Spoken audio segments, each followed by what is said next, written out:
Somaliland dariska Minneapolis degan waxaan idin leeyahay Jacob ayaa dooranaysaan ninka yare kale waa reer Somaliland laakiin waa nin aaminsan falsafadii kale ee wax buluug ah ifahma dantiinu waxay idinku jirtaa idinkoo Jacob doorta sababta uu dooranaysaan waan idin sheegaya sababtu waxa weeye wuxuu doonayaa ninkan kale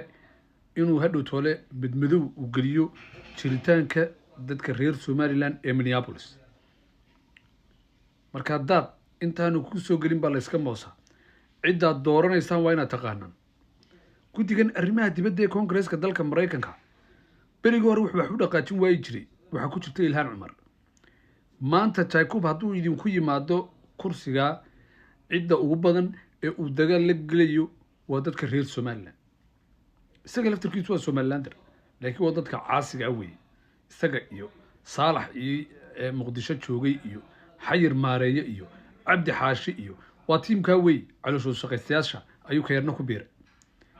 marka Jacob ben isku ognahay inaad doorataan Jacob ben wadana inagu Jacob waa inaad wada codeysaan